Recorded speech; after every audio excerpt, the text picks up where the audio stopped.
Hello दोस्तों, आप सभी का स्वागत है समसामयिक घटना चक्र के इस ऑनलाइन प्लेटफॉर्म पर। मैं मोहित आप सभी का हार्दिक स्वागत करता हूं अपने इस वीडियो में। आज अपने इस वीडियो में चर्चा करेंगे 30 नवंबर 2025 के महत्वपूर्ण करंट अफेयर, जो आपकी UP PCS, BPSC, LT grade परीक्षा, यूपीएसआई, यूपी ट्रिपल एससी तथा अन्य एक दिवसीय परीक्षाओं के लिए बहुत महत्वपूर्ण है। और ये video daily newspaper based current affair पर आधारित होती है। डेली न्यूज़पेपर में आए हुए जो महत्वपूर्ण करंट अफेयर है आपकी परीक्षा के दृष्टिकोण से इंपॉर्टेंट, उनको टू द पॉइंट यहाँ पर चर्चा की जाती है। और इस वीडियो का जो क्लास पीडीएफ है, पीपीटी है, वो हमारे मासिक पैकेज में आपको मिल जाएगा। जो व्हाट्सएप ग्रुप बना हुआ है वहां पर उसकी पीडीएफ शेयर कर दी जाती है। साथ ही साथ इस वीडियो का आप टेस्ट अटेम्प्ट करना चाहते हैं, हमारा मासिक पैकेज ज्वाइन करना चाहते हैं, उस वीडियो के पिन कमेंट में चेक करिएगा। अन्यथा आप हमारे वेबसाइट पर जाइएगा और वहां पर जो वीडियो लेक्चर का सेक्शन है वहां पर सबसे पहले आपको नवंबर महीने का पैकेज आपको दिख जाएगा। ठीक है, तो आप उसको ज्वाइन कर सकते हैं। यहाँ पर प्रतिदिन आपको डेली शाम को 7:30 बजे वीडियो क्लास मिल जाती है। क्लास पीपीटी आपको शेयर की जाती है, प्रिंटेबल पीडीएफ आपको शेयर किया जाता है, बाइलिंगुअल पूरा कंटेंट है।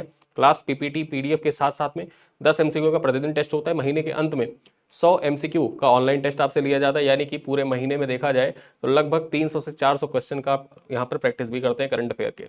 ठीक है, और कोई भी ऐसी खबर जो आपके एग्जाम के दृष्टिकोण से इंपॉर्टेंट है वो छूटती नहीं है। सारी खबरों को टू द पॉइंट चर्चा की जाती है। चलिए यहाँ पर चर्चा करते हैं आज की महत्वपूर्ण खबर क्या है। सबसे पहली खबर है तूफान है, चक्रवाती तूफान। इसका नाम क्या है? दित्वा। दित्वा, ठीक है, चक्रवाती तूफान दित्वा के बारे में चर्चा करते हैं। यहां पर देखा जाए तो चक्रवात दित्वा दक्षिण पश्चिम बंगाल की खाड़ी में बनकर श्रीलंका के पोट्टिविले क्षेत्र के निकट केंद्रित हुआ। यहां पर देखें तो इसके प्रभाव का मुख्य क्षेत्र क्या रहा? उत्तरी तमिलनाडु रहा, पुदुचेरी और दक्षिणी आंध्र प्रदेश का तट रहा। ठीक है, यहां पर भारी वर्षा भी हुई इसके कारण से। इस चक्रवात का नाम किसके द्वारा सुझाया गया था? तो यमन के द्वारा सुझाया गया था। और जो दित्वा है, दित्वा नाम यमन के सोकोत्रा द्वीप समूह के प्रसिद्ध संरक्षित दित्वा लैगून पर आधारित है। ये पॉइंट आपको याद रखना है कि जो दित्वा नाम है ये किसके द्वारा सुझाया गया था? यमन के द्वारा सुझाया गया था। ठीक है, बंगाल की खाड़ी में ये बना था। श्रीलंका के जो पोट्टुविली क्षेत्र है वहीं पर यह केंद्रित हुआ और इसके प्रभाव क्षेत्र जो रहा तमिलनाडु, पुदुचेरी और दक्षिण आंध्र प्रदेश रहा। चक्रवात से संबंधित सवाल यूपी पीसीएस मुख्य परीक्षा में पूछे जाते हैं। तो हालिया चक्रवात, जैसे चक्रवात आया कि उष्णकटिबंधीय चक्रवात आया या जो शीतोष्ण कटिबंधीय चक्रवात है वहां से पूछ लिया। तो चक्रवात जो आते हैं तो पिछले एक साल के जो इंपॉर्टेंट चक्रवात रहते हैं वहां पर आप एग्जाम्पल डाल के लिख सकते हैं कि हाल ही मतलब पिछले एक साल में ये चक्रवात आए। तो यहाँ पर जो दित्वा है इसका नाम याद रखिएगा, यमन के द्वारा इसका नाम सुझाया गया था। और यमन का जो सोकोट्रा द्वीप समूह है, जिसको आप सोकोत्रा द्वीप समूह भी कहते हैं, इसी पर देखा जाए जो दित्वा लैगून है उसी पर आधारित था ये नाम। ठीक, चलिए आगे बढ़ चर्चा करते हैं। विश्व बैंक के द्वारा भारत में 2 नई परियोजनाओं को मंजूरी दी गई है। ठीक है, विश्व बैंक के द्वारा भारत में 2 नई परियोजना, एक परियोजना है पंजाब राज्य के लिए, पंजाब राज्य के लिए, और एक परियोजना है महाराष्ट्र के लिए। तो 2 परियोजनाओं को मंजूरी दी गई है। चर्चा कर लेते हैं। यहाँ पर देखें तो विश्व बैंक ने भारत में 2 नई परियोजनाओं को मंजूरी दी है जिनसे 60 लाख से अधिक लोगों को लाभ मिलेगा। इन परियोजनाओं का मुख्य उद्देश्य डिजिटल तकनीकी नवाचार का उपयोग करके शिक्षा और कृषि क्षेत्र में सुधार लाना है। यानी कि विश्व बैंक के द्वारा शिक्षा और कृषि क्षेत्र में सुधार लाने के लिए भारत में 2 नई परियोजनाओं को मंजूरी दी गई है। पहली परियोजना कौन सी है? Punjab outcomes acceleration in school education operation. ठीक है, ये Punjab outcomes acceleration in school education operation कार्यक्रम, इसके लिए देखा जाए 286 मिलियन की मंजूरी मिली है विश्व बैंक के द्वारा। इसका लक्ष्य क्या है? स्कूली शिक्षा की गुणवत्ता को बढ़ाना, छात्रों के सीखने एवं परिणाम की तकनीकी में मदद से बेहतर बनाना। जो छात्रों को सीखने के परिणामों को तकनीकी की मदद से बेहतर बनाना, एआई वगैरह का इस्तेमाल किया जाएगा। और इसके लिए विश्व बैंक के द्वारा देखा जाए तो 286 मिलियन डॉलर की यहाँ पर मंजूरी प्रदान की गई है शिक्षा के विकास के लिए पंजाब राज्य में।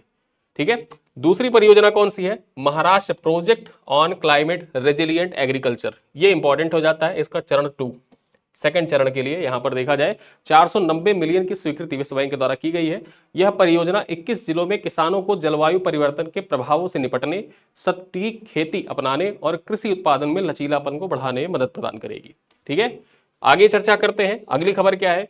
भारत का पहला पूरी तरह स्वदेशी लोकेशन इंटेलिजेंस इंटीग्रेशन लॉन्च किया गया है। ठीक है, भारत का पहला पूरी तरीके से स्वदेशी लोकेशन इंटेलिजेंस इंटीग्रेशन इसको लॉन्च कर दिया गया है। और इसके लिए देखा जाए मैप माई इंडिया और जोहो के बीच में, ठीक है, समझौता हुआ था और इन्हीं दोनों के द्वारा मिलकर भारत का पहला पूरी तरह स्वदेशी लोकेशन इंटेलिजेंस इंटीग्रेशन लॉन्च किया गया है।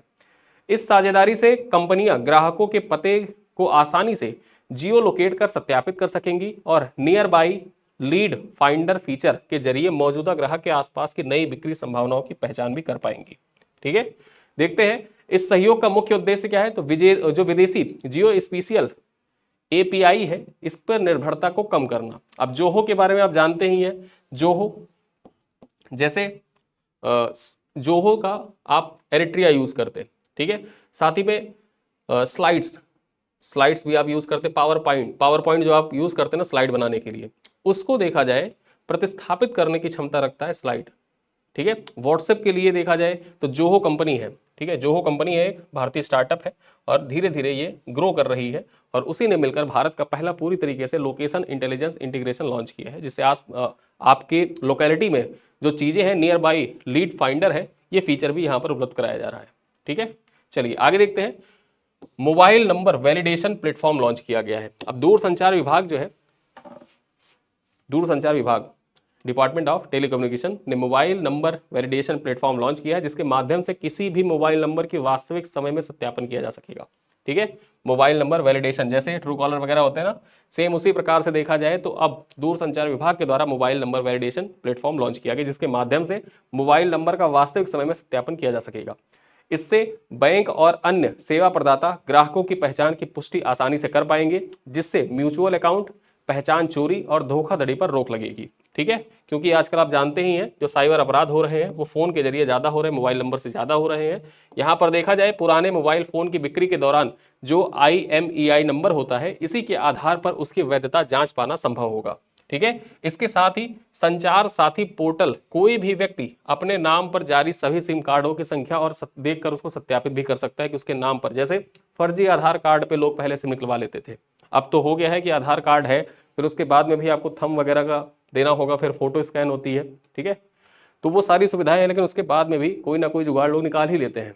तो अब क्या है कि जो संचार साथी पोर्टल है, इसके माध्यम से कोई व्यक्ति ये जांच सकता है कि उसके नाम पर कितने सिम कार्ड रजिस्टर्ड हैं, कितने सिम कार्ड निकाले जा चुके हैं, ठीक है। इसको भी सत्यापित किया जा सकता है और इसके लिए भी जो मोबाइल नंबर वैलिडेशन प्लेटफॉर्म है, इसको अपनाया जा सकता है। चलिए आगे चर्चा करते हैं। टैक्स रैम्स योजना, अब ये जो टैक्स रैम्स योजना है इसके बारे में चर्चा करते हैं। जो टैक्स रैम्स योजना कपड़ा मंत्रालय के द्वारा शुरू की गई एक नई केंद्रीय योजना है, जिसमें 305 करोड़ रुपए का बजट रखा गया है। 305 करोड़ रुपए के बजट से कपड़ा मंत्रालय के द्वारा ये टैक्स रैम्स योजना स्टार्ट की गई है। यह योजना 2025-26 से 2030-31 तक लागू होगी और पूरी तरीके से केंद्र सरकार के द्वारा वित्त पोषित होगी, ठीक है। चर्चा कर लें तो इसका मुख्य उद्देश्य क्या है। इसका मुख्य उद्देश्य कपड़ा क्षेत्र में अनुसंधान, नवाचार, नई तकनीकी और वैश्विक प्रतिस्पर्धा को बढ़ावा देना है। यहाँ पर चर्चा करें, इससे स्टार्टअप्स, उद्योग और अनुसंधान संस्थानों में आधुनिक टेक्सटाइल तकनीकी विकसित करने में मदद मिलेगी, ठीक है।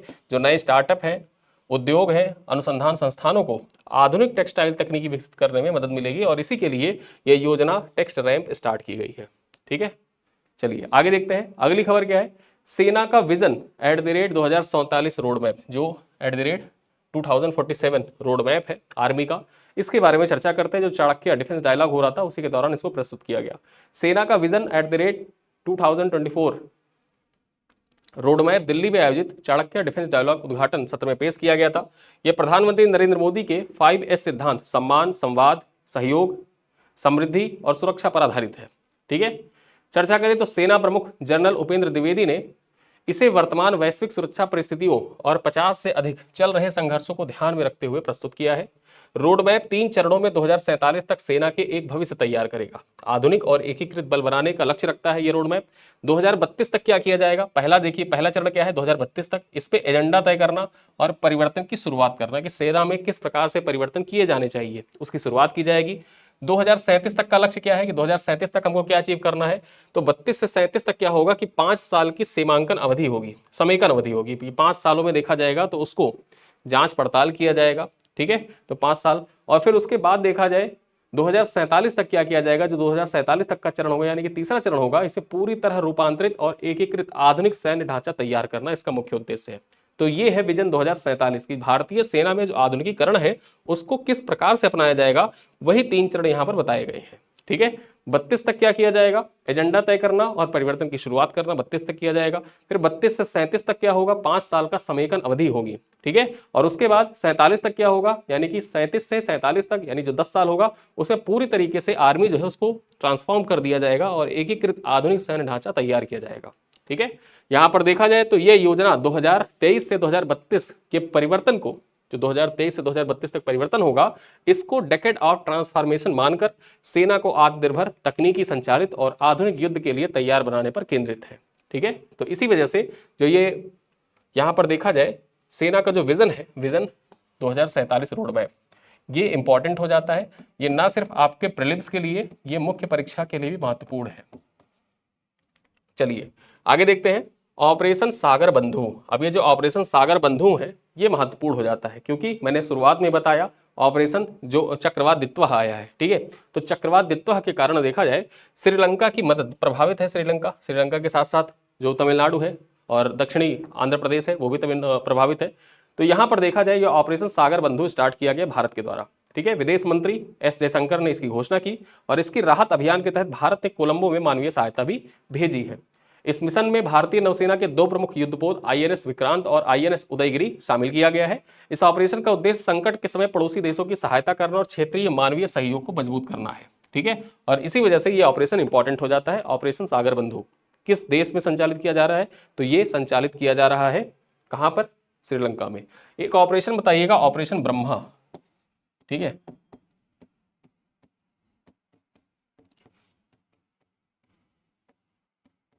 ऑपरेशन ब्रह्मा। अब ये ऑपरेशन ब्रह्मा कहां पर संचालित किया गया था, किस लिए संचालित किया गया था, आप कमेंट करके बताइएगा। चलिए आगे देखते हैं भारत की सेकंड क्वार्टर जीडीपी वृद्धि 2025-26 का जो सेकंड क्वार्टर है, इसमें देखा जाए भारत की जो जीडीपी ग्रोथ है उसके बारे में चर्चा की गई है। यहां पर देखें तो भारत की अर्थव्यवस्था ने जुलाई सितंबर जो सेकंड क्वार्टर है 2025-26 का, इसकी तिमाही में 8.2 की मजबूत वृद्धि दर्ज की है। जो पिछले तिमाही, ठीक है, जो पिछली तिमाही थी उसमें देखा जाए 7.8, और पिछले वर्ष की इसी तिमाही यानी कि पिछले साल देखा जाए जो जुलाई से सितंबर की तिमाही थी उसमें भारत की जीडीपी 5.6 के हिसाब से ग्रो करी थी, लेकिन इस बार 8.2% के हिसाब से भारत की जीडीपी ग्रो करी है। ठीक है, नॉमिनल जीडीपी में देखा जाए वृद्धि कितनी हुई है? 8.7% की नॉमिनल जीडीपी में वृद्धि हुई है। विनिर्माण क्षेत्र ने बड़ी छलांग लगाते हुए 9.1% की वृद्धि दर्ज की है, जबकि पिछले वर्ष यह सिर्फ 2.2% थी। विनिर्माण में कुल जीडीपी में योगदान देखा जाए 14% का रहा। जो विनिर्माण सेक्टर है, ठीक है, मैन्युफैक्चरिंग सेक्टर, उसका जीडीपी में योगदान कितना है? 14% है। ठीक है, कुल मिलाकर भारत की विकास दर लगातार मजबूत दिखाई दे रही है। हालांकि देखा जाए जब यूएसए के द्वारा भारत पर 50% का टैरिफ लगाया गया था तो सब लोग ऐसा कह रहे थे कि भारत की अर्थव्यवस्था है वो डगमगा जाएगी, भारत की अर्थव्यवस्था टूट जाएगी, और बहुत से अर्थशास्त्री हैं वो भी ऐसा कह रहे थे। लेकिन सारी चीजों को दरकिनार करते हुए देखा जाए भारत जो अमेरिका की टैरिफ है, सबसे ज्यादा टैरिफ पूरी दुनिया में अभी इस वक्त देखा जाए टिल डेट जब ये वीडियो अपलोड हो रहा है तो भारत के ऊपर ही लगा है 50% टैरिफ। बाकी सबके टैरिफ कब कर दिए गए? ब्राजील के ऊपर भी 50% लगा था, लेकिन अमेरिका में महंगाई के चलते जो ब्राजील का टैरिफ था उस टैरिफ को कम कर दिया गया। लेकिन अभी भी भारत पर 50% का टैरिफ लगा ही हुआ है, और उसके बावजूद भारत की जो अर्थव्यवस्था है वो तीव्रता से ग्रो कर रही है कि डोनाल्ड ट्रंप के टैरिफ को भी भारत की अर्थव्यवस्था ने पीछे छोड़ दिया है। ठीक है, आगे देखते हैं 56वां भारत अंतरराष्ट्रीय फिल्म महोत्सव। अब यहां पर देखा जाए 56वां जो इंडिया इंटरनेशनल फिल्म फेस्टिवल है, इसका आयोजन कहां पर किया गया था? International film festival of India, इसका आयोजन किया गया था गोवा में। ठीक है, चर्चा करें, इसका आयोजन गोवा में हुआ था जहां दुनिया भर की फिल्म को सम्मानित किया गया। सर्वश्रेष्ठ फिल्म यहां पर देखें गोल्डन पीकॉक का अवार्ड किसको मिला था? तो वियतनाम की फिल्म है स्किन ऑफ यूथ। इसके निर्देशक कौन है? निर्देशक है एस्ले मेफेयर, इनको प्रदान किया गया था। तो याद रखना गोल्डन पीकॉक किसको प्रदान किया गया? भारत अंतरराष्ट्रीय फिल्म महोत्सव में गोल्डन पीकॉक पुरस्कार किसको प्रदान किया गया? वियतनाम की फिल्म है स्किन ऑफ यूथ। ठीक है, इसके निर्देशक कौन है? तो निर्देशक है एस्ले मेफेयर। आगे चर्चा करें, सर्वश्रेष्ठ निर्देशक का सिल्वर पीकॉक अवार्ड किसको दिया गया? मराठी फिल्म गोंधाल के लिए संतोष दवाखर को दिया गया।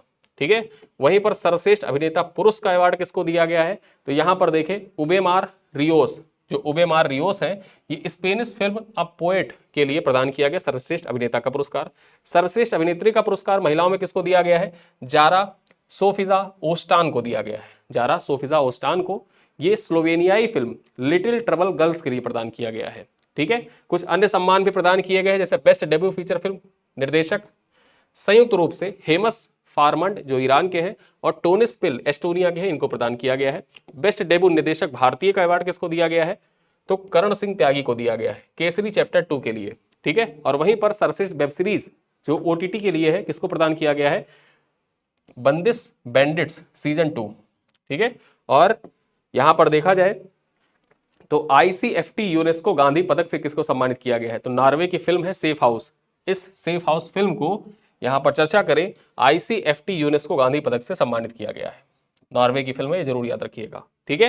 विशेष सम्मान किसको दिया गया? अभिनेता रजनीकांत को विशेष सम्मान प्रदान किया गया। सिनेमा में उनके 50 वर्षों में होने वाले विशेष अभिनंदन को सम्मानित भी किया गया है। कुल मिलाकर इस महोत्सव ने अंतर्राष्ट्रीय सिनेमा, नए निर्देशकों, भारतीय तथा वैश्विक कंटेंट सभी को एक साथ एक मंच पर सम्मानित किया है। और इसी वजह से यह महत्वपूर्ण हो जाता है कि जो 56वां भारतीय अंतर्राष्ट्रीय फिल्म महोत्सव है, इससे संबंधित जो भारतीय अंतर्राष्ट्रीय फिल्म महोत्सव होते हैं ना, इनसे संबंधित सवाल, जो फिल्म महोत्सव होते हैं, संबंधित सवाल आपके PYQ में कई बार आए हुए हैं, तो इस वजह से ये इंपॉर्टेंट हो जाता है आपके एग्जाम के लिए। चलिए आगे चर्चा करते हैं मंगल ग्रह का कृष्णन क्रेटर। अब ये कृष्णन क्रेटर जो है ये इंपॉर्टेंट हो जाता है, चर्चा कर लेते हैं। मंगल ग्रह पर स्थित लगभग 3.5 अरब साल पुराना एक क्रेटर अब आधिकारिक रूप से भारतीय भूवैज्ञानिक MS कृष्णन के सम्मान में इसको क्या कहा जाएगा? कृष्णन क्रेटर कहलाएगा। ठीक है। इस क्रेटर का नामकरण अंतरराष्ट्रीय खगोलीय संघ के द्वारा किया गया है। तो परीक्षा में पूछ सकता है कि हाल ही में अंतरराष्ट्रीय खगोलीय संघ के द्वारा किस ग्रह पर एक क्रेटर का नाम कृष्णन क्रेटर रखा गया है? 4 नाम दे देगा, मंगल, बृहस्पति, शुक्र या बुध। ठीक है। तो मंगल ग्रह पर एक क्रेटर है, उसका नाम कृष्णन क्रेटर कर दिया जाएगा, जो भारतीय भूवैज्ञानिक MS कृष्णन थे उनके नाम पर। चलिए देखा जाए यहां पर, तो MS कृष्णन भारतीय भूवैज्ञानिक सर्वेक्षण के पहले निदेशक थे। ये पॉइंट याद रखिएगा कि भारतीय भूवैज्ञानिक सर्वेक्षण जो है इसके पहले निदेशक कौन थे? MS कृष्णन थे। ठीक है। यहां पर चर्चा करें, यह नामकरण अंतरिक्ष विज्ञान में भारतीयों के वैज्ञानिक योगदान को अंतर्राष्ट्रीय स्तर पर सम्मान देने का प्रतीक भी माना जा रहा है। अंतिम खबर पर चर्चा करें फीफा अंडर 17 विश्व कप 2025 के बारे में। तो यहां पर देखा जाए फीफा अंडर 17 विश्व कप 2025 दोहा कतर में आयोजित हुआ, जिसमें पुर्तगाल ने ऑस्ट्रिया को 1-0 से हराकर पहला खिताब जीता है। ठीक है। तो अंडर 17 फीफा विश्व कप का खिताब किसने जीता है? पुर्तगाल ने जीता है। किसको पराजित किया है? ऑस्ट्रिया को पराजित किया है, 1-0 से हराया है यहां पर। ठीक है। देखा जाए निर्णायक गोल ओस्नियो के ब्राला ने मैच के 32वें मिनट में किया था, और ये टूर्नामेंट का 20वां संस्करण था। यानी कि जो फीफा अंडर 17 विश्व कप 2025 आयोजित हुआ दोहा कतर में, इस बार ये कौन सा संस्करण था? 20वां संस्करण था। और इस बार फीफा ने घोषणा की है कि अब अंडर 17 विश्व कप जो होता है ये हर साल आयोजित किया जाएगा। ठीक है। तो अंडर 17 विश्व कप इस बार से हर साल आयोजित किया जाता रहेगा। ठीक। तो इसी के साथ ये वीडियो होता है यहीं पर समाप्त। आज के जो महत्वपूर्ण करंट अफेयर थे उनको हमने इस वीडियो में चर्चा की। चलते चलते मैं कुछ क्वेश्चन भी आपसे पूछूंगा जिनका उत्तर आप कमेंट बॉक्स में दीजिएगा। पहला सवाल क्या है?